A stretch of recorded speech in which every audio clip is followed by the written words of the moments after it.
Friend, स्वागत है आपका वाईपी एजुकेशन ट्रिक चैनल पर। तो दोस्तों, इस वीडियो में हम बात करेंगे, देखिए सीटेट का ये 2023 का पेपर है। 2023 का पेपर है और फर्स्ट पेपर है प्राइमरी स्तर का। तो इस प्राइमरी स्तर के जो पेपर है 2023 का सीटीईटी का, इस सीटीईटी के पेपर को इस वीडियो में हम सॉल्व करेंगे। तो आपको बताना चाहेंगे कि आप हमारे चैनल पे नए हैं या अभी तक आपने हमारे चैनल को सब्सक्राइब नहीं करा है तो आप नीचे रेड करके सब्सक्राइब बटन पे क्लिक कर लें और बराबर में बेल आइकन की घंटी है उसको भी प्रेस कर लें। इससे क्या होगा कि जब भी हम वीडियो को अपलोड करेंगे तो उसका नोटिफिकेशन अब सबसे पहले आपके पास पहुँच जाएगा। तो देखो, मेरे चैनल पर आपको 10 ईयर तक के PYQ आपको मिल जाएंगे सीटेट के। तो आप प्ले लिस्ट से जाके सॉल्व कर लीजिए पेपर से पहले। चलो देखो, सीडीपी हम सबसे पहले सीडीपी देखेंगे। प्राइमरी के पेपर में जो सीडीपी पूछी गई है, सीडीपी के 30 क्वेश्चन पूछे जाते हैं, तो उन 30 क्वेश्चन को सबसे पहले सॉल्व करेंगे। देखो, यहाँ पे पहला क्वेश्चन है, निम्नलिखित को पढ़िए और सही विकल्प का चयन कीजिए। शिक्षार्थियों के बीच समालोचनात्मक चिंतन के सुगम बनाने के लिए शिक्षकों को उन्हें विविध परिस्थितियों और विभिन्न दृष्टिकोण से अवगत कराना चाहिए। एक अभिकथन है, कारण समझो, जब विद्यार्थी विभिन्न मतभेदों के बीच बातचीत में संलग्न होते हैं तो वे समालोचनात्मक और रचनात्मक रूप से सोचने की अपनी क्षमताओं को सीखते हैं और समृद्ध करते हैं। तो देखो, इसमें 4 ऑप्शन हैं। 4 ऑप्शन में देखो, चौथा वाला जो ऑप्शन है ए और आर दोनों सही हैं। आर ए की सही व्याख्या करता है। इसका चौथा वाला ऑप्शन है ये बिल्कुल सही है। चलो देखो, दूसरा वाला क्वेश्चन समझो। थोड़ा सा हम आपको जूम कर देते हैं जिससे कि आपको स्पष्ट दिखाई दे। चलिए, दूसरा क्वेश्चन है, निम्नलिखित में से अधिगम का प्राथमिक लक्ष्य कौन सा होना चाहिए। अधिगम का जो प्राथमिक लक्ष्य है वो कौन सा होना चाहिए। देखो, पहला ऑप्शन है समालोचनात्मक चिंतन का विकास, तो ये पॉजिटिव है। देखो, दूसरा ऑप्शन है समकक्षियों के साथ प्रतिस्पर्धा नहीं होनी चाहिए, रटना नहीं है, और यंत्रवत याद करने के पूर्वाभ्यास में उत्कृष्ट बनाना, तो ये भी नहीं है। यहाँ पे पहला वाला ऑप्शन जो है वो आपका सही हो जाएगा। क्वेश्चन नंबर इसी प्रकार क्वेश्चन नंबर 3 देखिए।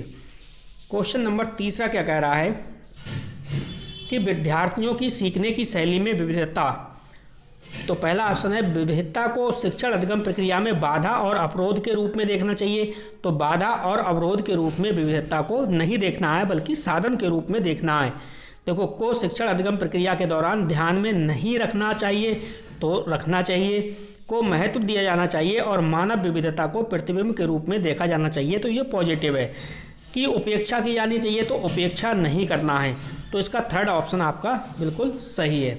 चलिए अगला क्वेश्चन देखिए, क्वेश्चन नंबर चौथा, क्वेश्चन नंबर 4। ये 2023 का पेपर हम सॉल्व कर रहे हैं सीटेट का।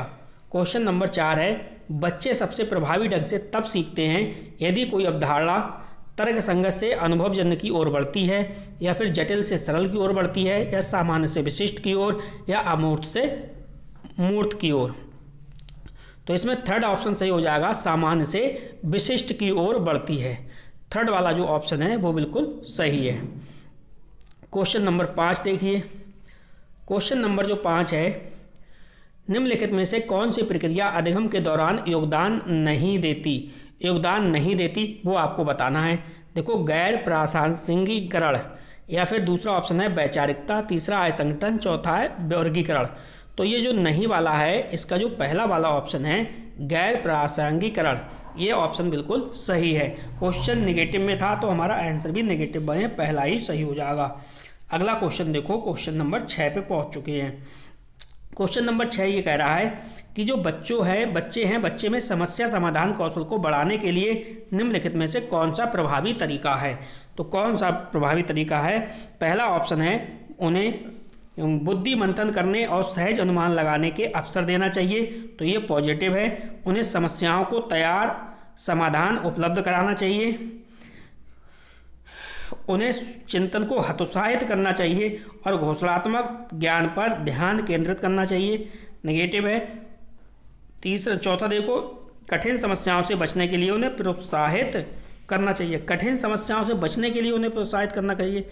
इसका मतलब जो पहला वाला ऑप्शन है ये बिल्कुल सही है, पहला वाला, ठीक है। उन्हें बुद्धि मंथन करने और सहज अनुमान लगाने के अवसर देने चाहिए। वीडियो को शुरू से लेकर लास्ट तक देखना, तभी आपके बिल्कुल समझ में आएगा। देखो, अनुभवात्मक अधिगम किस पर बल देता है? तो जो अनुभवात्मक जो अधिगम है वो एक प्रक्रिया के बजाय अधिगम को एक उत्पाद के रूप में, तो उत्पाद के रूप में नहीं देखना है। आलोचनात्मक चिंतन के प्रतिबिंब पर महत्व देना है, तो ये पॉजिटिव है। बच्चों के अधिगम पर शिक्षक के नियंत्रण, तो ये नेगेटिव है। सीखने में पुनर्बलन की भूमिका पर, तो इसमें जो है वो आपका दूसरा वाला ऑप्शन यहाँ पे बिल्कुल सही है। चलिए अगला क्वेश्चन देखते हैं। क्वेश्चन नंबर 8 क्या कह रहा है? क्वेश्चन नंबर 8 देख लीजिए आप क्या कह रहा है। चलो, क्वेश्चन नंबर 8 कह रहा है कि जो निम्नलिखित कथनों को पढ़िए और सही विकल्प का क्या करना है? चयन करना है।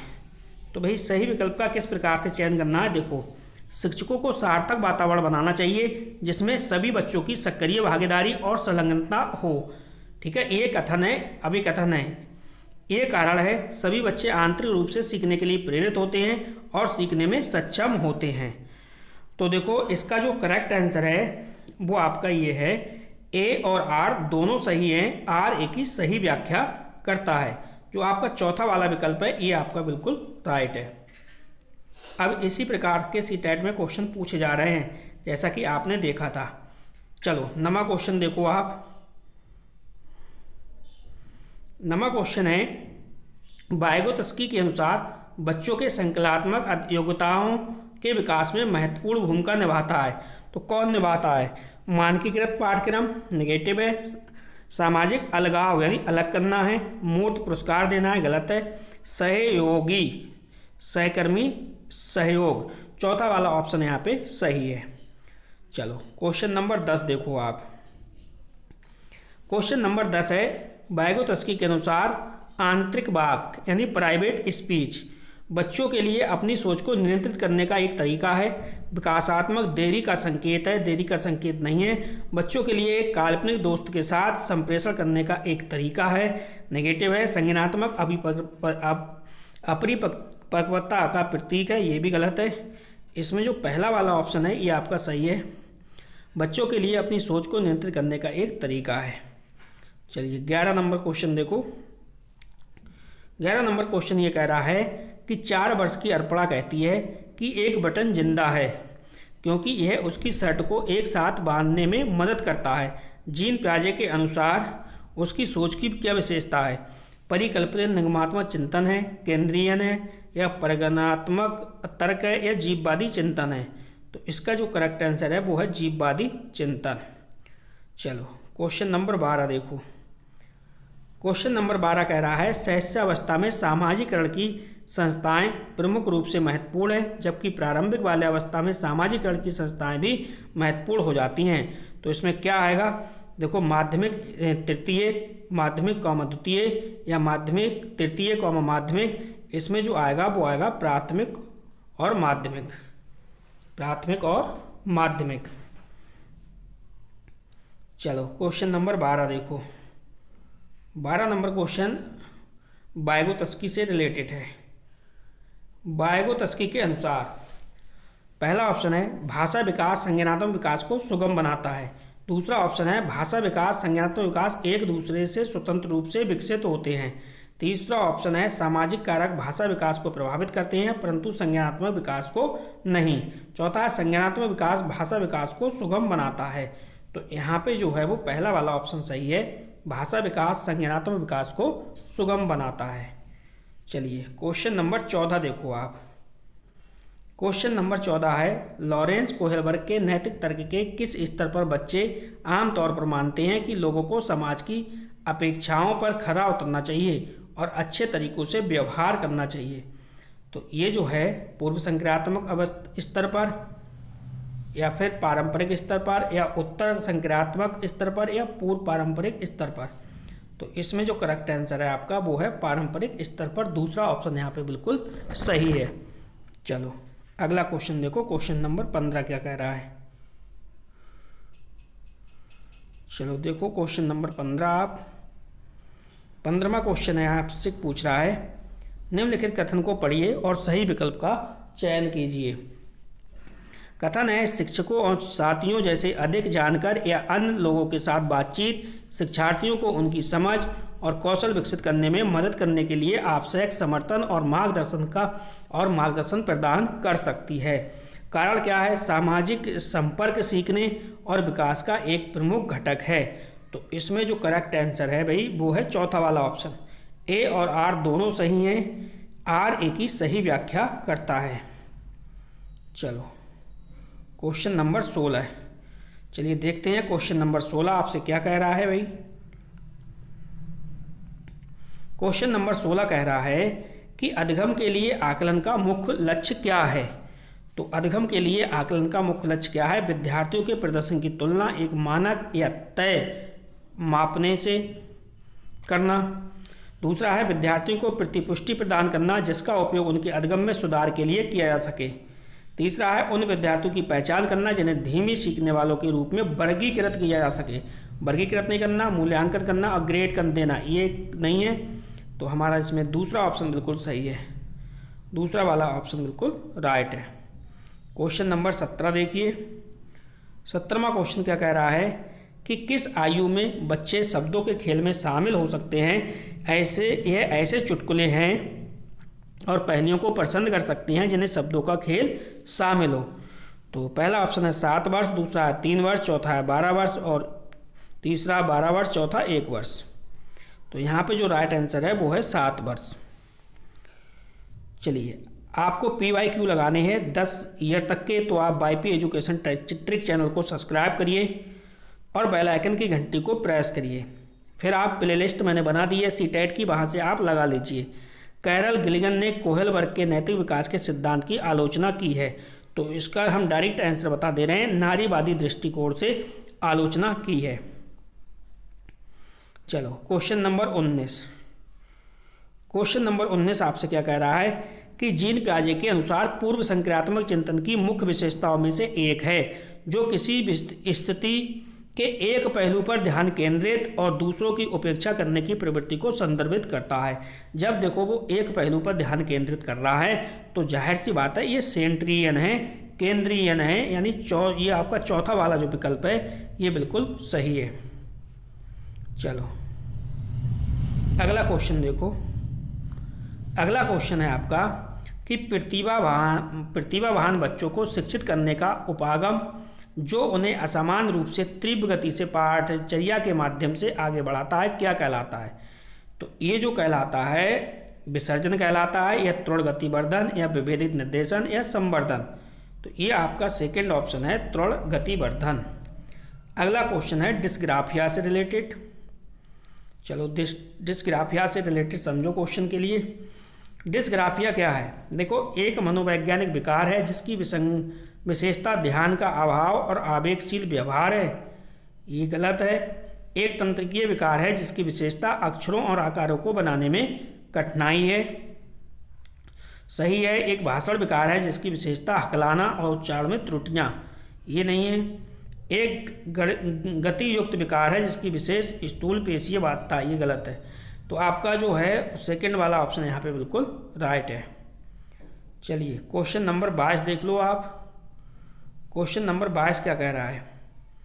क्वेश्चन नंबर 22 ये कह रहा है भाई देखो शिक्षकों को समावेशी कक्षाओं की दिशा में काम कर रहे हैं उन्हें चाहिए कि वे पाठचर्या में अनुकूल करें, विविध दृष्टिकोण को शामिल करें, अपने स्वयं के अंतर्निहित पूर्वाग्रहों की जांच करें और विविधता को एक बाधा के रूप में देखें। तो एक बाधा के रूप में नहीं देखना है। चौथा हटा दीजिए, बकाया तीनों सही है। तो तीनों वाला जो ऑप्शन है फर्स्ट, सेकंड, थर्ड, ये फोर्थ है। तो ये आपका सही हो जाएगा। देखिए हार्वर्ड गार्डनर से संबंधित क्वेश्चन है। तो ये हार्वर्ड गार्डनर के अनुसार एक दर्शन शास्त्री के पास प्रकार की बुद्धि और मूर्तिकार के पास इस प्रकार की बुद्धि की मात्रा अधिक होती है। तो 4 ऑप्शन है अंतर्वैयक्तिक भाषिक, या फिर अंतर्वैयक्ति द्विकस्थान, भाषिक अंतर्वैयक्तिक, या द्विकस्थान अंतर्वैयक्तिक। करेक्ट आंसर है अंतर्वैयक्तिक द्विकस्थान। दूसरा वाला ऑप्शन यहाँ पे बिल्कुल सही है।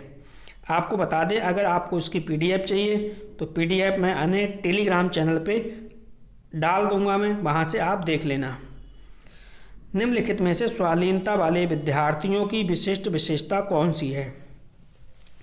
पहला ऑप्शन है संवाद कौशलों का उच्च स्तर, बी ऑप्शन है बार बार दोहराव और आवर्ती व्यवहार, तीसरा है कल्पना को तथ्य से अलग करने की श्रेष्ठ क्षमता, चौथा है उन्नत सामाजिक भावनात्मक पारस्परिकता। तो देखो स्वाधीनता वाले विद्यार्थियों की विशिष्ट विशेषता कौन सी है?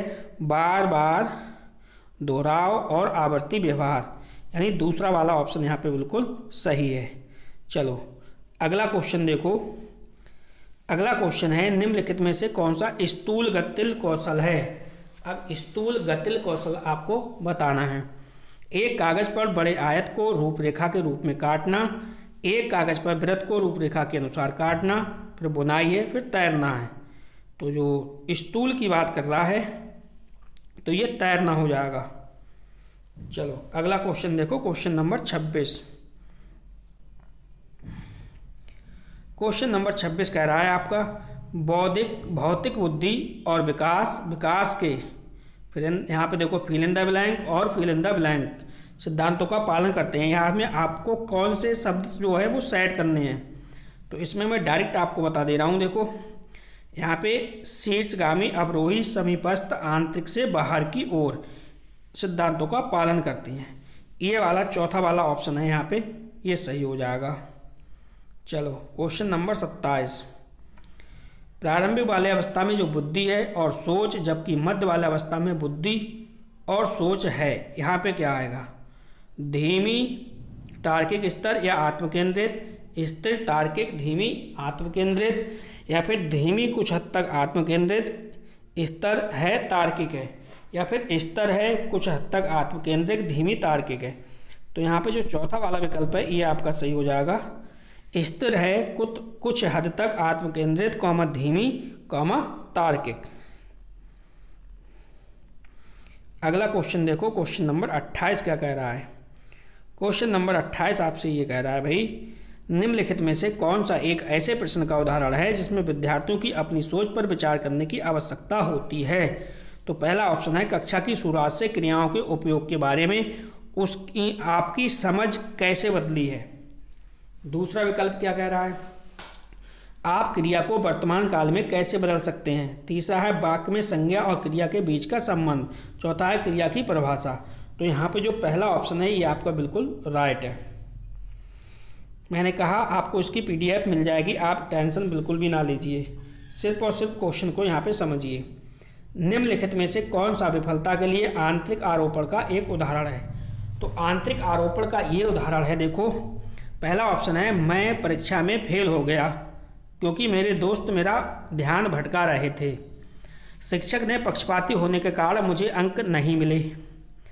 मुझे निम्न ग्रेड प्राप्त हुआ क्योंकि शिक्षक कठोर तरीके से आंकते हैं। मैं परीक्षा में फेल हो गया क्योंकि मैंने पर्याप्त पढ़ाई नहीं की। तो जो चौथा ऑप्शन है ये आपका सही है। चलो क्वेश्चन नंबर 30 देखो, फिर वही आ गया अभिकथन और कारण वाला।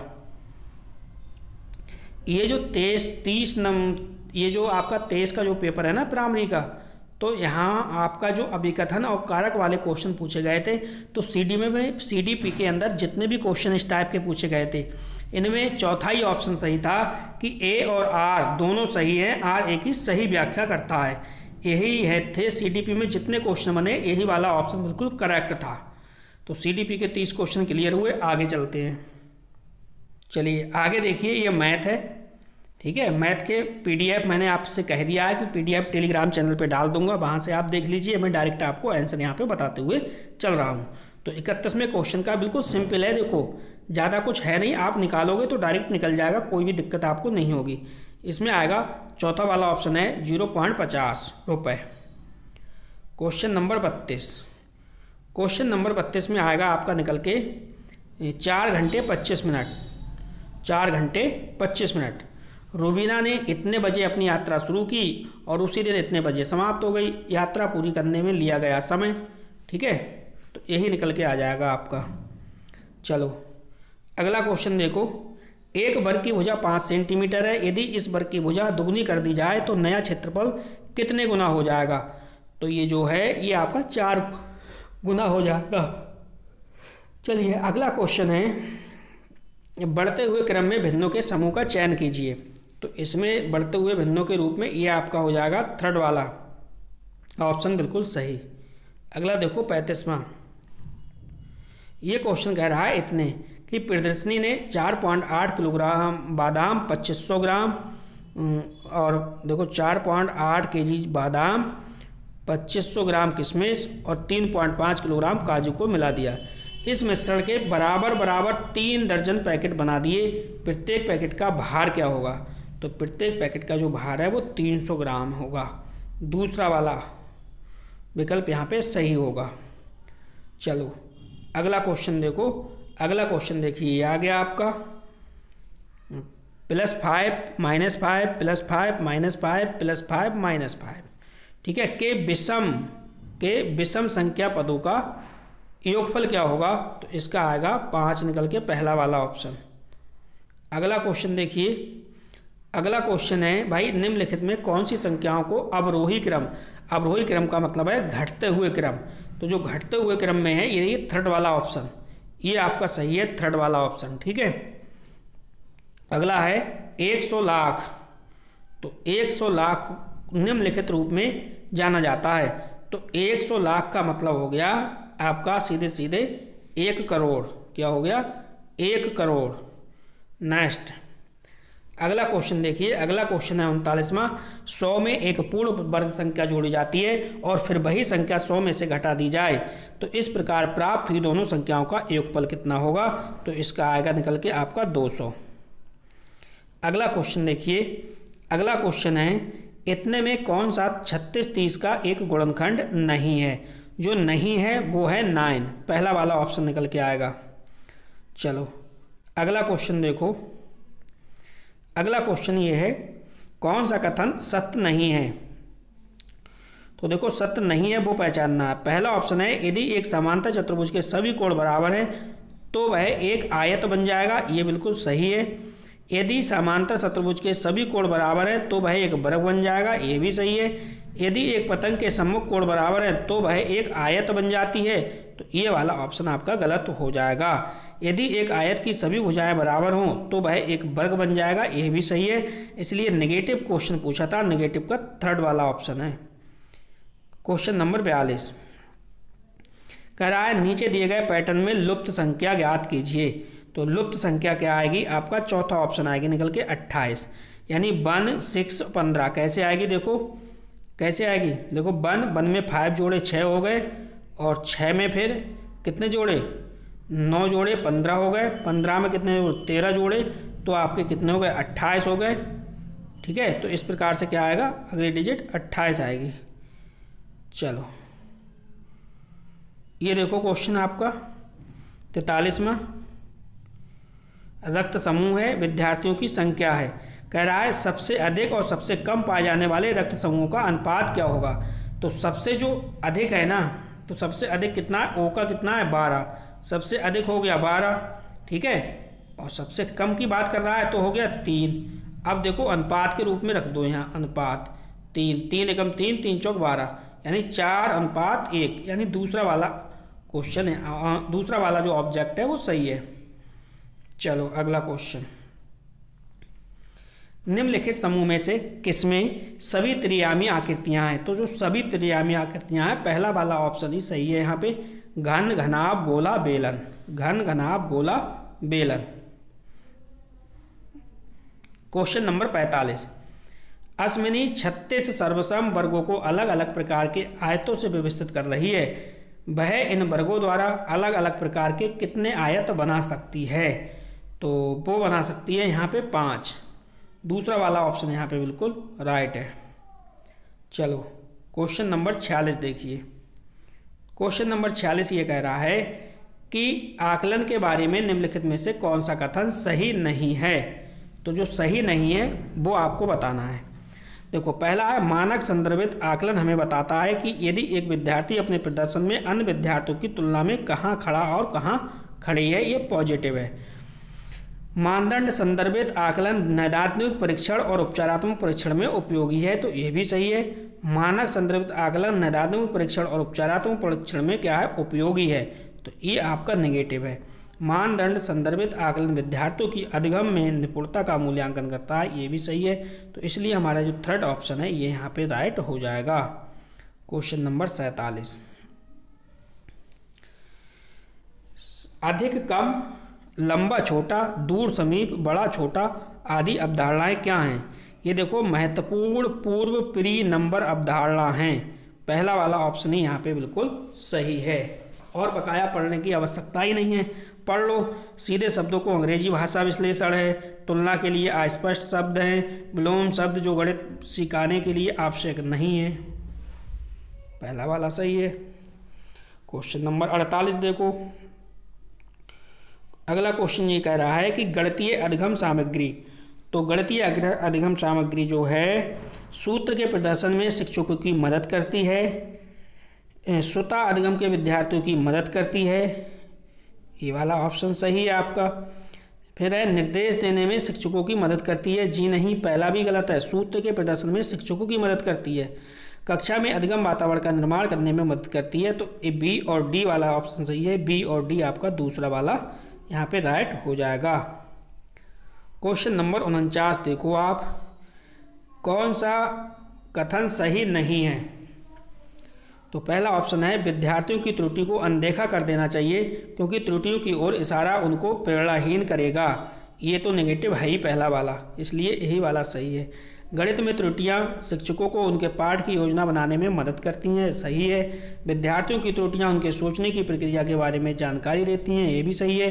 गणित में त्रुटियां अधिगम का हिस्सा हैं, तो ये भी आपका क्वेश्चन ऑप्शन जो है वो सही है। चलिए क्वेश्चन नंबर 50 देखो आप। क्वेश्चन नंबर 50 देखिए, मैं आपको मैथ में पढ़ना ही नहीं है। मैंने कहा था चाहे मैथ हो, चाहे सीटीपी हो, चाहे कोई भी आपका वो पार्ट हो, ठीक है, जिसमें सबसे बड़ा आंसर, बड़ा ऑब्जेक्ट होगा वही आपका आंसर होगा। देखो यहाँ पे ये कितना बड़ा ऑप्शन दे रखा है, तो समझ लो आँख मीच के यही वाला ऑप्शन होगा 90%, ठीक है, बिल्कुल सही देखा गया है। चलिए 51 नंबर देखो। एक शिक्षिका गणित कक्षा में रोल प्ले भूमिका निर्वाह विधि का उपयोग करती है, उसका उद्देश्य क्या है? उसका उद्देश्य क्या है? अनुशासन बनाए रखना है, बच्चों का मनोरंजन करना है, बच्चों को व्यस्त रखना है, बच्चों का बहिर्वर्षण करना है। चौथा ऑप्शन यहाँ पे बिल्कुल सही है। क्वेश्चन नंबर आपका पहुँच गया 52। कक्षाई शोध यह दर्शाते हैं कि अधिकांश विद्यार्थी गणित को उसी कक्षा में जो अन्य विषय वे पढ़ते हैं उनसे अधिक कठिन समझते हैं। गणित की प्रकृति का निम्नलिखित में से कौन सा पहलू इस भय को बताता है? तो पहला ऑप्शन है गणित में प्राथमिक अवधारणाओं की अमूर्त प्रकृति। बी ऑप्शन है गणित में किसी समस्या का समाधान करने के लिए कई अलग अलग प्रणालियों की व्यापकता। तीसरा ऑप्शन है गणित का विस्तृत ज्ञान भंडार। चौथा है गणित में दिए गए प्रश्न के अनेक उत्तरों की व्यापकता। तो यहाँ पे जो पहला ऑप्शन है ना, गणित में प्राथमिक अवधारणाओं की अमूर्त प्रकृति, तो यही वाला आपका सही है। चलो क्वेश्चन नंबर 53 देखो। यहाँ पे 53 क्या कह रहा है? क्वेश्चन नंबर 53 ये कह रहा है कि गणितीय खगोल विज्ञान के क्षेत्र में काम किया है तो किसने किया है? तो इसमें जो करेक्ट आंसर होगा वो देखो, यहाँ पे 4 ऑप्शन है, महावीर है, रामानुजन है, आर्यभट्ट है। तो यहाँ पे जो करेक्ट आंसर है वो है भास्कर फर्स्ट। क्वेश्चन नंबर 54 54 देखो आप। एक सब्जी बेचने वाला पालक इतने रुपए, सोनू ने इतने ग्राम पालक ली, ये सब जोड़ जाड़ के आपका आंसर जो आएगा वो केवल सी वाला निकल के आएगा। ऐसे कौशल गणित प्रश्नों को हल करने के लिए वैकल्पिक तरीकों को विकसित करने में सहायक होते हैं। विकल्प केवल सी सही है यहाँ पे। क्वेश्चन नंबर 55 देखिए आप।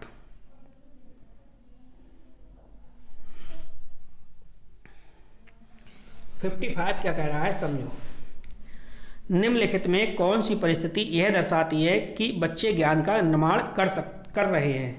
पहला ऑप्शन है शिक्षिका ने श्यामपट्ट पर अधूरे पहाड़े लिखे और बच्चे उन पहाड़ों को श्यामपट्ट पर लिखकर पूरा कर रहे हैं। दूसरा ऑप्शन है बच्चों को हस्त कौशल सामग्री जैसे संख्याओं के ग्रिड आयताकार सारणी में व्यवस्थित गिट्टियाँ दी गई हैं, वे उनका प्रयोग कर गुणन के पैटर्न को खोज रहे हैं। तीसरा है कक्षा का सर्वोत्तम छात्र छात्रा पहाड़ों को ऊंचे स्वर में पढ़ रहा या पढ़ रही है और बाकी के विद्यार्थी उसके पीछे पीछे दोहरा रहे हैं।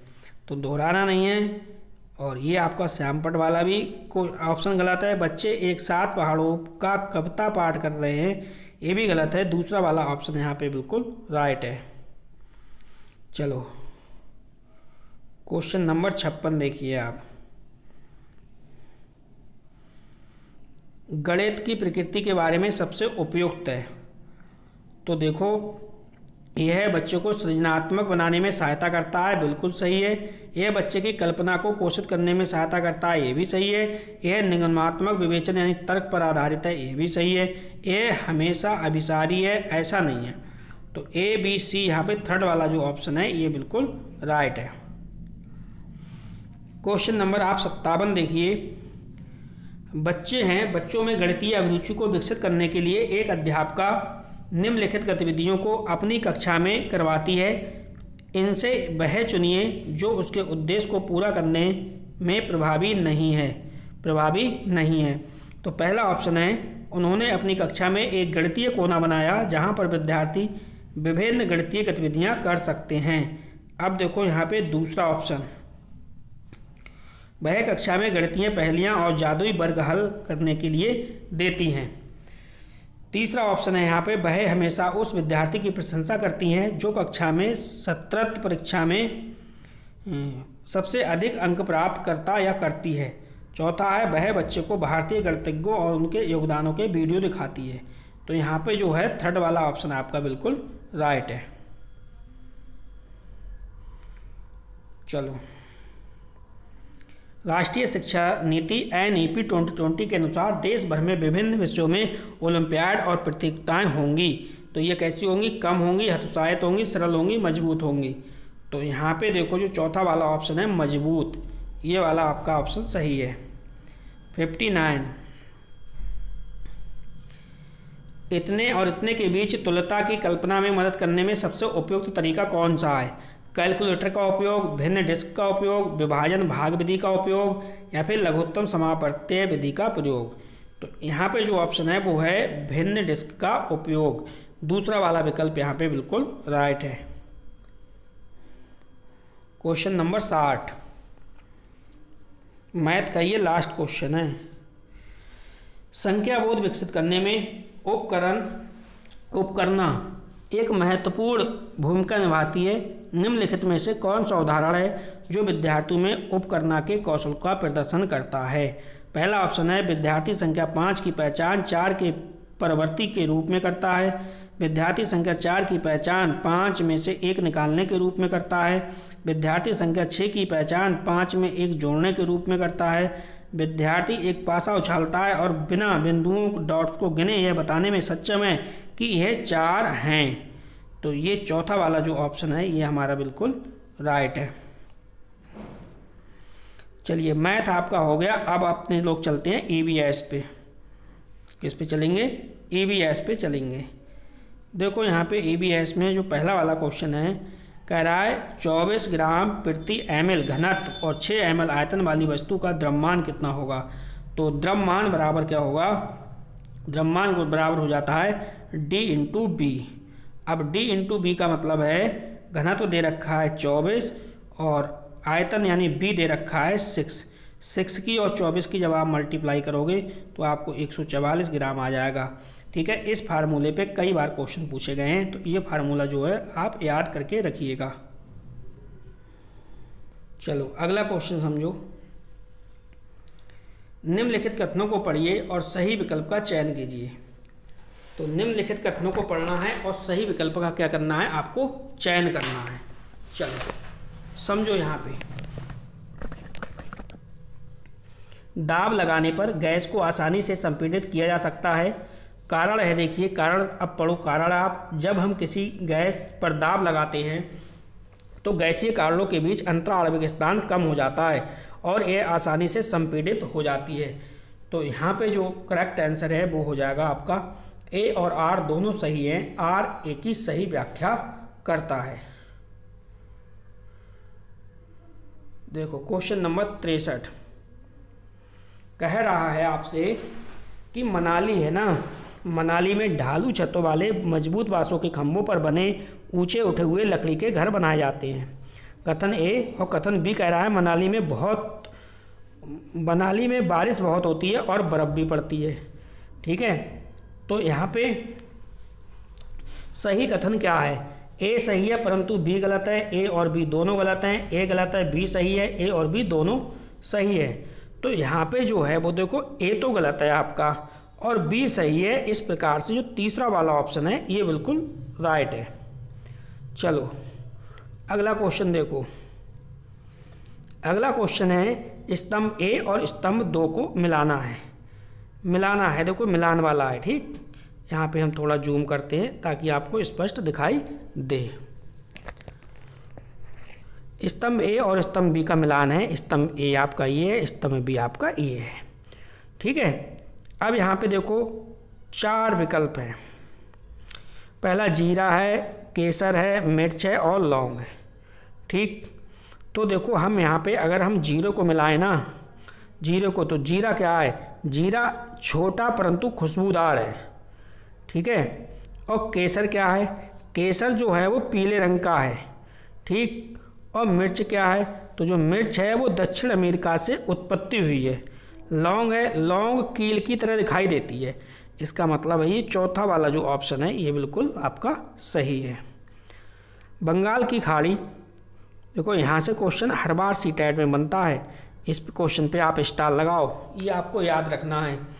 बंगाल की खाड़ी का तटवर्ती राज्य केंद्र शासित प्रदेश है, तो ये तेलंगाना है, केरल है, उड़ीसा है या कर्नाटक है? तो देखो यहाँ पे हो जाएगा आपका उड़ीसा, थर्ड वाला ऑप्शन सही है। तो यहाँ से जो आपका 66वां क्वेश्चन पूछा गया है, तो यहाँ से भी पेपर में खूब भर भर के क्वेश्चन बनता है। देखो जंगल के बारे में कुड़ुक है, कुड़ुक भाषा में तोरंग का मतलब जंगल है, बिल्कुल सही है ये। झारखंड में ग्राम परिषद लॉटरी के माध्यम से यह तय करती है कि परिवार को कृषि के लिए कितनी भूमि मिलेगी, गलत है। नेक्स्ट है जंगल का अधिकार कानून जो है 2007 उन लोगों को अधिकार दिलाता है जो कम से कम 15 वर्षों तक जंगल में रह रहे हैं, ये भी गलत है। मिजोरम में लगभग 3/4 लोग जंगलों में जुड़े हैं, तो ए और डी सही है। तो ए और डी वाला पहला वाला ऑप्शन है यहाँ पे। चलो इसको समझो आप। क्वेश्चन नंबर 67, पौधे के निम्नलिखित मुख्य भागों पर विचार कीजिए। तो पहला ऑप्शन है भोजन का उत्पादन और भंडारण करना, बी है पौधों को शक्ति और सहारा देना, सी है पौधों के अन्य भागों को जड़ों से जल और खनिज का स्थानांतरण करना, और तने का मुख्य कार्य क्या है? तो तने का मुख्य कार्य क्या है? देखो यहाँ पे भोजन का उत्पादन और भंडारण करना नहीं है। ठीक है, ए हटा दो। ए हटा दिया तो आपने बी और सी हो जाएगा, यहाँ पे बी और सी हो जाएगा आपका। यानी पौधों को शक्ति और सहारा देना है, पौधों के अन्य भागों को जड़ों से जल और खनिज का स्थानांतरण करना है। अगला क्वेश्चन देखो, क्वेश्चन नंबर आपका 68 कह रहा है कांसा ब्राज एक मिश्र धातु है जिसे निम्नलिखित में से किन्हें पिघलाकर बनाया गया है। देखो कांसा और ब्रॉन्ज एक मिश्र धातु है, तो भैया जिंक या और टिन है, या एल्यूमिनियम और जिंक है, टिन और कॉपर है, कॉपर और जिन है, जिंक है। तो ये थर्ड वाला ऑप्शन है यहाँ पे, टिन और कॉपर।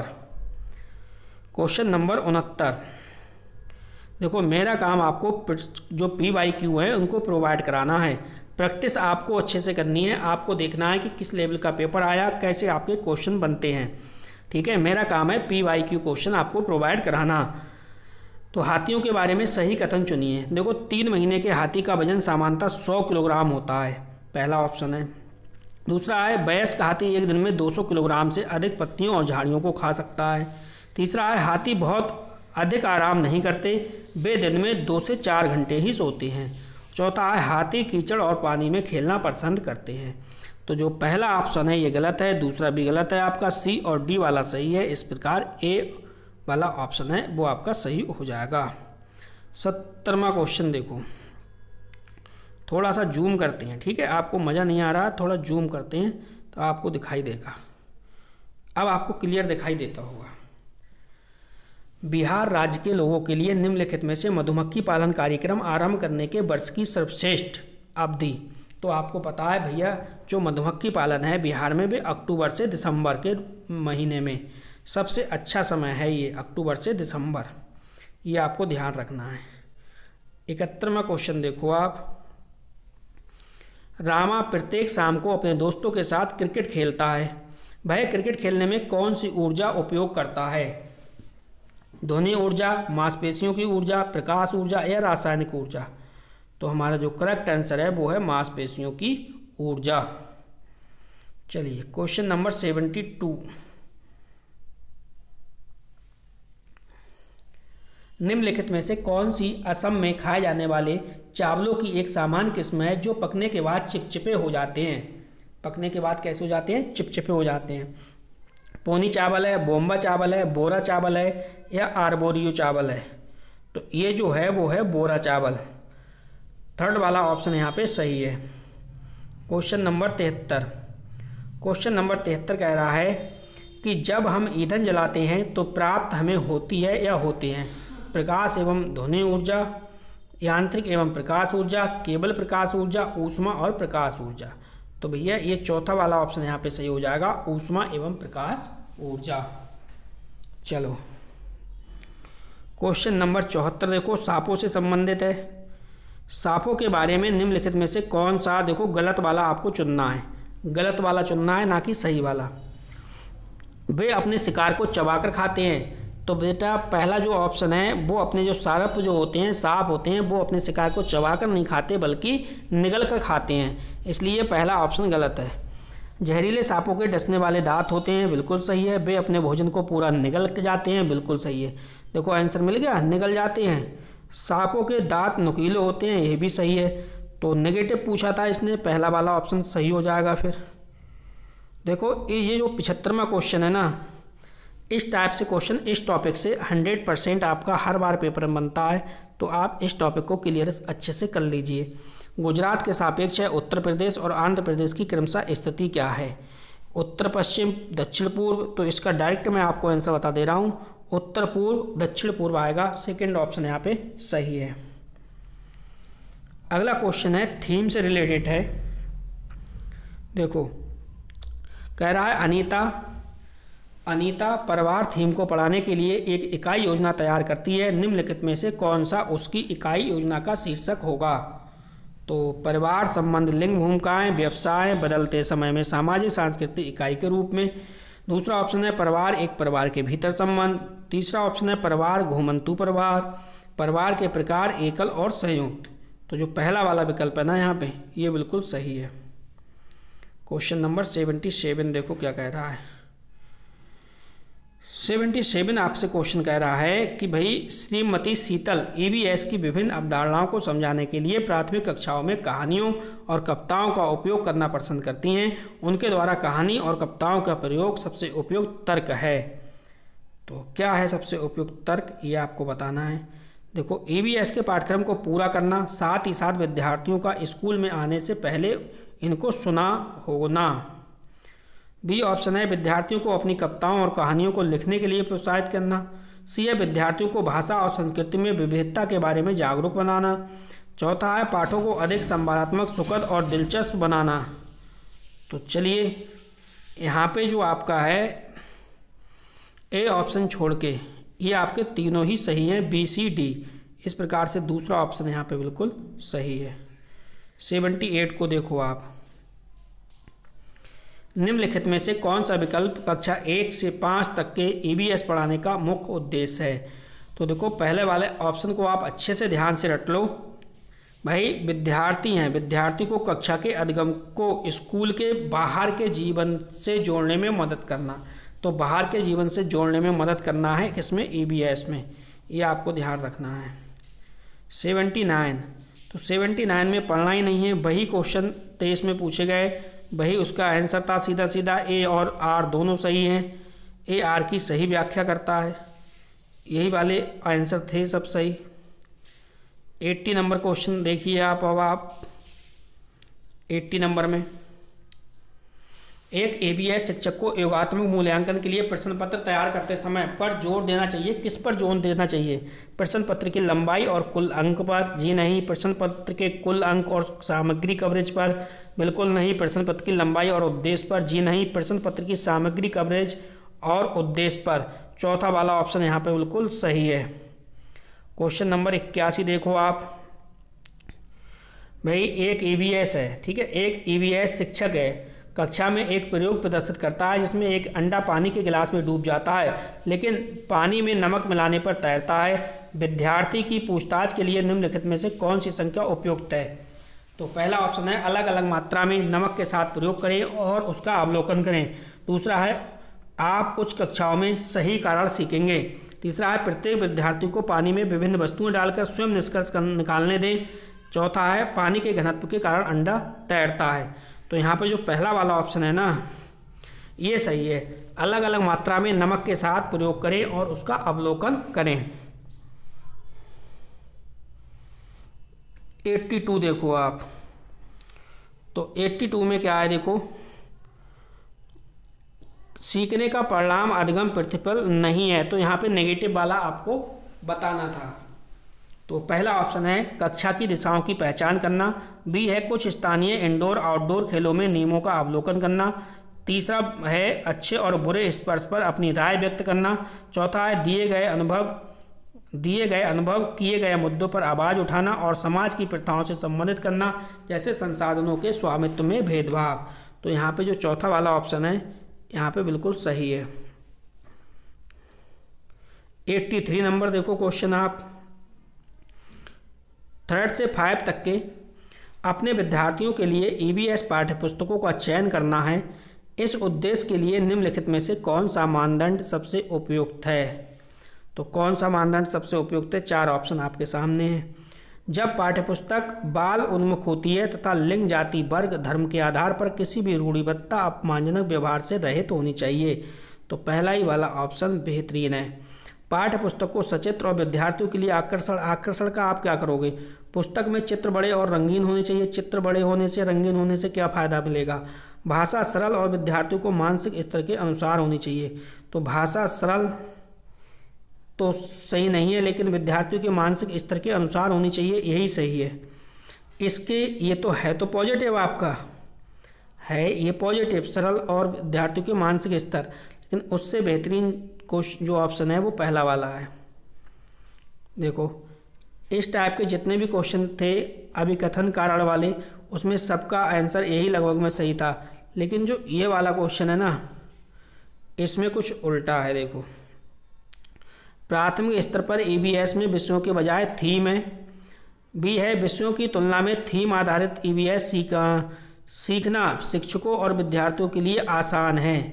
तो यहाँ पे देखो ए और आर दोनों सही हैं। कथन और कार दोनों सही हैं, परंतु आर ए की सही व्याख्या नहीं है। आर जो है वो ए की सही व्याख्या नहीं है। अगला क्वेश्चन देखो, क्वेश्चन नंबर 85। क्वेश्चन कह रहा है एक शिक्षिका ईवीएस शिक्षण के लिए अपने विद्यार्थियों के साथ तुल्यकालिक सिंक्रोनस संप्रेषण का चयन करना चाहती है। निम्नलिखित में से किसे चुनेगी? पहला ऑप्शन है वीडियो कॉन्फ्रेंसिंग, ऑनलाइन चैट, सत्र, फोन कॉल। बी ऑप्शन है तुरंत संदेश, blog, teleconferencing, phone call, pre recording video, teleconferencing, email, social media post, phone call. तो यहाँ पे जो पहला वाला ऑप्शन है ये आपका बिल्कुल सही है। अगला देखो, अगला भी थीम से रिलेटेड क्वेश्चन है। यदि थीम यात्रा रेलवे स्टेशन ईवीएस में एक सामुदायिक संसाधन के रूप को दर्शाता है तो निम्नलिखित में से कौन पूरा करेगा थीम भोजन? तो कौन पूरा करेगा? ये कृषि फार्म आएगा इसमें। किसान, दुकानदार, जंगल गलत हैं, कृषि फार्म आपका सही है। Question number 87।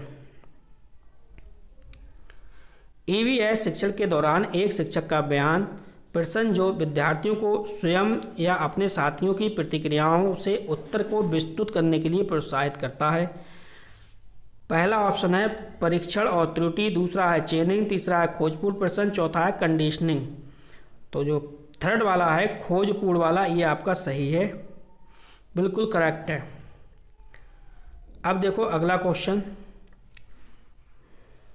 इसकी पीडीएफ मैं आपके टेलीग्राम चैनल पे अपने डाल दूंगा। आप मेरे टेलीग्राम चैनल से जुड़ने के लिए डिस्क्रिप्शन में जाइए, वहाँ पे लिंक प्रोवाइड मैंने करा दी है। आप ईबीएस के विद्यार्थियों के लिए व्यावहारिक गतिविधियों को प्रोत्साहित करना चाहते हैं, निम्नलिखित में से कौन सी क्रिया सबसे उपयुक्त होगी? तो एक चार्ट पर विभिन्न पौधों के भागों का चित्र बनाना, दूसरा है उपलब्ध सामग्री से ईबीएस किट विकसित करना, तीसरा है ग्लोब से नक्शा पढ़ना, चौथा है विभिन्न देशों के सिक्के एकत्रित करना। तो यहाँ पे दूसरा ऑप्शन बिल्कुल सही है, उपलब्ध सामग्री से ईबीएस किट विकसित करना। चलो 89 देख लीजिए आप। 89 क्वेश्चन कह रहा है ईबीएस के लिए रचनात्मक आकलन है। तो देखो यहाँ पे सीखने के लिए आकलन और अधिगम के रूप में आकलन, ठीक है। सीखने का आकलन सही नहीं है, सीखने के बारे में आकलन ये भी गलत है। तो ए और आपका सी वाला विकल्प सही है। ए सी का मतलब है दूसरा वाला ऑप्शन यहाँ पे बिल्कुल सही है। क्वेश्चन नंबर 80, तो 80 में क्या कह रहा है, 90 यानी ईबीएस का जो लास्ट क्वेश्चन है आपका। कथनों को पढ़िए और सही विकल्प को चयन कीजिए। ईबीएस में क्षेत्र भ्रमण प्रभावी शिक्षण शास्त्रीय रणनीति है। दूसरा है क्षेत्र भ्रमण वस्तुओं, घटनाओं और स्थानों की याददाश्त को बढ़ावा देती है। तो यहाँ पे देखो ए सही है परंतु आर गलत है। ए सही है परंतु आर गलत है, पहला वाला ऑप्शन यहाँ पे सही है। तो ईबीएस भी हमने कंप्लीट कर ली। अब अपने लोग चलते हैं हिंदी की ओर। चलिए, जिन छात्रों ने फर्स्ट लैंग्वेज हिंदी ली है, प्रथम भाषा में हिंदी ली है, फर्स्ट लैंग्वेज हिंदी ली है, उनके लिए ये प्रश्न पत्र, ठीक है। जिन्होंने फर्स्ट लैंग्वेज के लिए हिंदी ली है, देखो 91 का जी क्वेश्चन देख रहे हो आप, ये थोड़ा सा लंबा क्वेश्चन है 91 का। ये देखो यहाँ पे पीडीएफ में डाल दूंगा और ये मैंने ऑप्शन टिक कर दिया, ये चौथा वाला इसमें सही है, ठीक है। तो ये थोड़ा सा जूम करने पे बन नहीं पा रही है बात इसमें, तो हम दूसरे क्वेश्चन को 92 नंबर से देखेंगे। ये देखिए 92, उस युक्ति का चयन कीजिए जो नीचे दिए गए उदाहरणों से मेल खाती है। मैं भाषा पर ध्यान केंद्रित रखती हूँ, मैं इस बात का पूरा ध्यान रखती हूँ कि यह सही है। ये क्या है, स्वयं निरीक्षण है। क्या है, स्वयं निरीक्षण, ना कि पुनरावृत्ति, दोहराना नहीं है, पर भाषा व्यवहार ट्रांस लैंग्वेज नहीं है, याद करना भी नहीं है। चलिए अगला क्वेश्चन है 93। कक्षा सेकंड के विद्यार्थी एक कविता गा रहे हैं। यह मेरी नाक है, यह मेरे कान है। एक कविता गाते समय वे शरीर के जिस अंग का नाम लेते हैं उस अंग को स्पर्श भी करते हैं। अध्यापिका किस विधि का प्रयोग कर उन्हें सिखा रही है? समग्र भौतिक प्रतिक्रिया, संप्रेषणात्मक भाषा शिक्षण, विभिन्न दर्शनग्राही, श्रव्य भाषिक। तो यहाँ पे पहला वाला ऑप्शन सही होगा, समग्र भौतिक प्रतिक्रिया। Question number 94। विद्यार्थी पिछली इकाई से शब्द लेकर 5 प्रश्नों के उत्तर समूह में देने का काम कर रहे हैं। वे अपने सवालों को दूसरे समूह के साथ अदला बदली करते हैं और सवालों के उत्तर देने की कोशिश करते हैं। एक किसका उदाहरण है? तो भैया ये सीधे सीधे है, देखो आपका पठन आकलन है नहीं, पृष्ठपोषण फीडबैक है नहीं, स्व आकलन है नहीं, ये है सहपाठी आकलन। थर्ड वाला ऑप्शन यहाँ पे सही है। 95 नंबर क्वेश्चन यहाँ पे देखिए आप। क्वेश्चन कह रहा है मुझे यह काम बहुत ही पसंद है, बहुत ही पसंद है। जब अध्यापिका मुझे एक कार्ड देती है जिस पर कोई शब्द या वाक्य लिखा होता है, मैं उससे संबंधित अभिनय करती हूँ और समूची कक्षा उस वाक्य शब्द वाक्य के बारे में अनुमान लगाती है। विद्यार्थी की प्राथमिकता के साथ शिक्षार्थी की टिप्पणी की पहचान कीजिए। तो पहला ऑप्शन है, जब मैं कार्ड से वाक्य को याद करती हूँ तो मुझे भाषा अच्छी तरह से याद रहती है। गलत है। जब मैं सुनती हूँ तो मुझे भाषा अच्छी तरह से याद रहती है। गलत है। जब मैं गतिबोधक तरीके से संलग्न रहती हूँ तो मुझे भाषा अच्छी तरह से याद होती है। ये वाला ऑप्शन बिल्कुल सही है। चौथा वाला भी गलत है। चलो अब आप यहाँ पे देखो 96 नंबर देखिए आप, 96 देख लो आप। निम्नलिखित कथनों को पढ़िए, सही विकल्प का चयन कीजिए। कथन ए है, विद्यालय में प्रवेश लेने वाले सभी बच्चे अपनी आयु के अनुसार भाषा को सक्षम प्रयोगकर्ता होते हैं। दूसरा है तर्क देखिए, आर है, भाषिक और सांस्कृतिक विविधता के कारण वे अपनी योग्यताओं का प्रदर्शन नहीं कर पाते। तो भाई ऐसा नहीं है, ठीक है। पहला वाला तो आपका जो है वो सही है, लेकिन ये आर वाला गलत है। ए सही है और आर गलत है। पहला वाला आपका विकल्प हो जाएगा। वीडियो को अभी तक लाइक नहीं करा तो प्लीज़ वीडियो को लाइक करिए, वीडियो की लिंक को अपने दोस्तों में भी शेयर करिए, ताकि सभी बच्चे PYQ को अच्छे से लगा सकें और पेपर का लेवल पता कर सकें किस टाइप के क्वेश्चन पूछे जाते हैं। देखो, कक्षा 5 का मंजीत अपने अध्यापक के से अलग शैली में बात करता है, अपने मित्रों से कुछ अलग तरह से और एक 2 वर्षीय बच्चे से कुछ अलग तरह से बात करता है। इसका तात्पर्य यह हुआ कि मंजीत जानता है कि सामाजिक स्थितियों में भाषा का प्रयोग किस तरह से करता है। भाषा के इस गुण को किस रूप में जाना जाता है, उपयोगितावादी, अर्थगत, वाक्यगत या प्रगतिवादी। तो इसमें हो जाएगा उपयोगितावादी। चलो 98 नंबर देखो आप। एक माँ ने इस बात की ओर ध्यान दिया कि उसकी बच्ची कभी कभी ऐसे शब्द बोल जाती है जो ना तो उसे कभी किसी वयस्क से सुने और ना ही अपने भाई बहनों से सुने। इस बात को लेकर वह भ्रमित है, क्योंकि उसका मानना है कि बच्चे अपने परिवार और आसपास के परिवेश के लोगों का अनुकरण करके भाषा सीखते हैं। उसका यह मत किसके प्रतिध्वनित मेल खाना होगा? तो ये रचनावाद है, व्यवहारवाद है, बहुभाषावाद है या सहजवाद है? तो ये हो जाएगा व्यवहारवाद। चलिए अगला क्वेश्चन देखो आप। 98 था ना, ये 98 था। अब आपका 99 देखो, यहाँ पे ये आ गया 99 नंबर।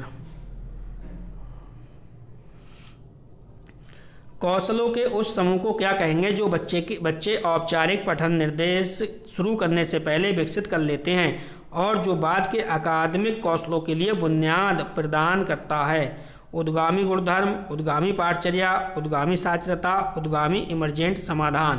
तो ये हो जाएगा उद्गामी साक्षरता। थर्ड वाला ऑप्शन सही है। अगला क्वेश्चन देखो। अगला क्वेश्चन जो कह रहा है एक दादा नानी अपने घर में छोटे बच्चों को पुस्तकों से कहानियाँ पढ़कर सुनाना पसंद करते हैं। इस तरह से वह उन्हें पुस्तकों व नए विचारों से परिचित करवाती हैं और बच्चे भी इस प्रक्रिया में सक्रिय रूप से संलग्न रहते हैं। इस तकनीक को किस रूप में जाना जाता है? तो ये है समभाषिक पठन है, साझा पठन है, शास्त्र पठन है या मॉडल पठन है? तो यह समभाषिक पठन, पहला वाला ऑप्शन यहाँ पे सही है। 101 नंबर। पठन सिखाने का वह उपागम जिसमें मूल तत्वों जैसे वर्णों स्वनिम से शुरू किया जाता है और जिसमें बच्चों को यह सिखाया जाता है कि समग्र रूप से पठन सीखने से पहले स्वनिम शब्दों से मिलाया जाता है, यह उपागम को क्या कहेंगे? समग्र भाषा उपागम, अधोमुखी बॉटम अप उपागम, संरचनात्मक उपागम, शीर्ष अधोगामी टॉप डाउन उपागम। तो ये आपका बी ऑप्शन सही है, अधोगामी टॉप अप उपागम। चलो 102 नंबर क्वेश्चन। 102 नंबर क्वेश्चन क्या कह रहा है उसको भी समझो आप। 102 नंबर क्वेश्चन आपसे कह रहा है कि निम्नलिखित कथनों को पढ़िए और सही विकल्प का चयन कीजिए। अभी कथन देखो पहला, ध्वन्यात्मक वर्तनी के प्रयोग से सही वर्तनी लिखना सीखने की योग्यता मंद पड़ जाती है। तर्क आर है, जब बच्चे पारंपरिक वर्तनी के स्थान पर अपनी अभिष्कृत वर्तनी का उपयोग करते हैं तब यह सही वर्तनी लिखने की योग्यता उनकी योग्यता को मंद नहीं करती।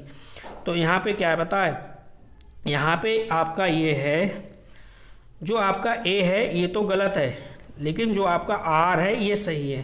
तो ए गलत है और परंतु आर सही है। चलो अगला क्वेश्चन देखो 103 नंबर।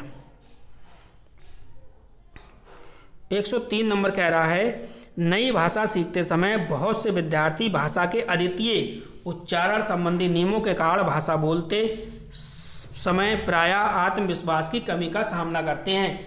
इस समस्या को दूर करने का एक तरीका क्या है? तो जो तरीका है भाई, दूसरा ऑप्शन देखो आप, कक्षा में ऐसे खेलों जैसे गतिविधियों का प्रयोग किया जाए जिसमें मौखिक अंतःक्रिया अधिक हो। इसमें बेटा पैराग्राफ इस बार नहीं दिए, 2023 का पेपर है, इसमें पैराग्राफ नहीं आए हैं। ठीक है, टोटल यही वाले क्वेश्चन हैं, चारों ऑब्जेक्ट वाले। पैराग्राफ से आपके क्वेश्चन छांटने के लिए इस पेपर में नहीं आए थे। कक्षा 3 की अध्यापिका अपने शिक्षार्थियों को नई शब्दावली से परिचित करवा रही है। निम्नलिखित में से वह कौन सी नई शब्दावली सिखाने का प्रभावशील तरीका है? तो 4 ऑप्शन आपके सामने हैं। ठीक है, इसका आंसर देखो क्या होगा, अध्यापिका विशेष स्थिति के अनुसार उस शब्द का अर्थ समझाने की कोशिश कर रही है या कोशिश करें। अध्यापिका बच्चों के शब्दों की ठोस परिभाषा बताएं। अध्यापिका श्यामपट्ट पर अर्थ लिखें और शिक्षार्थियों को उन्हें याद करने के लिए कहें। तो याद नहीं करना, परिभाषा नहीं बताना। ठीक है, चौथा ऑप्शन है अध्यापक विलोम शब्द बताए और बच्चों की भाषा में उन शब्दों के अर्थ बताए। तो कौन सा ऑप्शन सही होगा? 104 नंबर का आपको कमेंट करके बताना है। इसका आंसर हम आपको नहीं बताने वाले। अगला क्वेश्चन है भाषा सीखना किससे संबंधित है? तो भाषा जो सीखना है ये उत्पाद है, प्रक्रिया है, कौशल है या अर्जन है? तो ये भाषा सीखना जो है वो कौशल है। थर्ड वाला ऑप्शन यहाँ पे सही है। चलिए एक ये देखिए पैराग्राफ अब आपके आ गए। पैराग्राफ आए हैं, मैंने पहले बताया था पैराग्राफ नहीं आए, उसके लिए सॉरी। देखो 106 से 111 में सबसे उपयुक्त उत्तर विकल्प को चुनिए।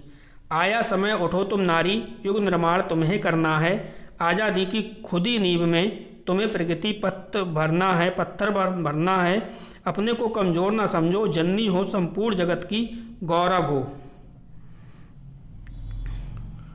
आगे देखिए आगे क्या है। तो यहाँ से भी क्वेश्चन शुरू हो गए, इतना ही है आपका ये। चलो देखते हैं क्वेश्चन।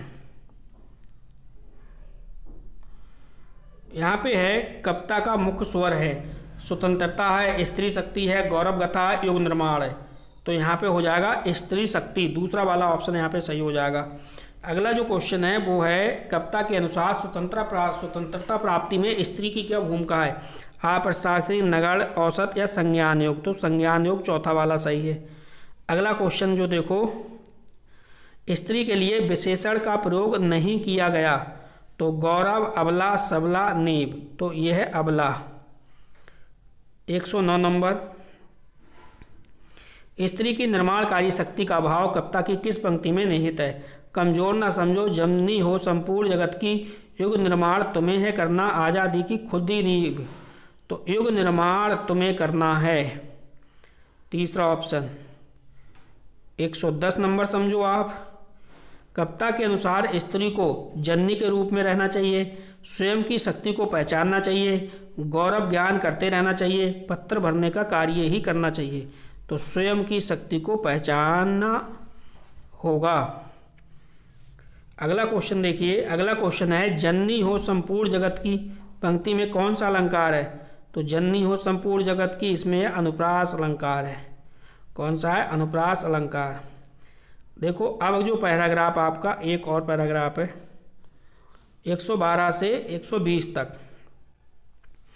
पहले हम आपको पैराग्राफ ही पढ़ के सुना दे रहे हैं, ठीक है, फिर हम क्वेश्चन को सॉल्व करेंगे। अपने स्वार्थ या संस्कृति के कारण समान व्यवहार में हम कितनी भी बार सबसे धन्यवाद बोलते हैं? तो यह कृतज्ञता सिर्फ उन्हीं तक सीमित क्यों?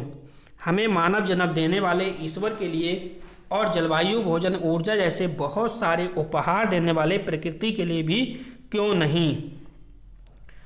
हम ईश्वर से संवाद करें कि वह हमारे हृदय में पवित्रता, सद्गुणों के प्रकाश को आलोकित करे। दुखों के कारण तो हमारे विकार और बुराइयां हैं। हर बुराई अज्ञान के अंधकार में फैलती है, प्रकाश होते हुए भी उसका सामर्थ्य खत्म हो जाता है। सुख दुख दोनों हमारे कर्मों के फल हैं। हमें समझना चाहिए कि बिना दुख भोगे सुख नहीं पाया जा सकता। मानवीय पुरुषार्थ करते रहे, मन की कोठरी को स्वच्छ रखें, जहाँ जरूरत हो प्रायश्चित भी अवश्य करें। कौन जाने कब किस रूप में प्रभु किस माध्यम से सहायक हो जाएं। ईश्वर के प्रति आभार प्रकट करना एक ऐसा अचूक तरीका है जो हमें असंतुष्टि और ईर्ष्या जैसी निकृष्ट निकृष्ट बातों से ऊपर उठाता है, यही हमारे जीवन का मूलभूत लक्ष्य है। चलो, तो देखो गद्यांश के अनुसार सबसे धन्यवाद कहने का कारण नहीं है, तो क्या नहीं है इसमें? स्वभाव, संस्कृति, दया, स्वार्थ। दया नहीं है, ठीक है। थर्ड 113 नंबर समझो क्वेश्चन। हर बुराई अज्ञान के अंधकार में फैलती है, से क्या तात्पर्य क्या है? अज्ञानता के कारण बुराइयां फैलती हैं, अंधेरा सब बुराइयों की जड़ है, या फिर अज्ञान व्यक्ति बुराइयां फैलाता है, अंधेरा होते ही बुराइयां फैल जाती हैं। अज्ञानता के कारण बुराइयां फैलती हैं। सुख दुख का कारण है। सुख दुख का कारण क्या है? कर्म है, दुर्भाग्य है, प्रारब्ध है या भाग्य है। सुख दुख का कारण जो है वो कर्म है। चलो अगला क्वेश्चन देखो। अगला क्वेश्चन आपका है, गद्यांश के अनुसार प्रायश्चित के साथ साथ मानव को क्या करना चाहिए? दुख भोगना, सुख भोगना, सफाई करना। तो पुरुषार्थ होना चाहिए। मन की कोठरी को स्वच्छ रखें, से तात्पर्य है मन से बुरे भावों का निष्कासन। दूसरा वाला ऑप्शन सही है। जीवन का मुख्य लक्ष्य क्या होना चाहिए? ईश्वर के प्रति आभार प्रकट करना। दूसरा ऑप्शन सही है। स्वार्थ का विलोम क्या है? निस्वार्थ। स्वार्थ का क्या है? निस्वार्थ। मानवीय में क्या सब प्रत्यय है? मानवीय में तो ई प्रत्यय है, ये बड़ी की मात्रा है। कौन सा शब्द युग्म भिन्न है? ज्ञान अज्ञान, शुद्ध अशुद्ध, सुख दुख, ये क्या है? विलोम शब्द हैं। अंधकार अंधेरा देखो दोनों सेम है, तो ये भिन्न है, ठीक है। इस प्रकार से देखो हमने ये 2023 का पेपर था, 2023 का पेपर था ये आपका सीटेट प्राइमरी लेवल का, ये हमने सॉल्व कर लिया। तो बस इस वीडियो में इतना ही था। वीडियो देखने के लिए आपका बहुत बहुत धन्यवाद। मिलते हैं नेक्स्ट वीडियो में।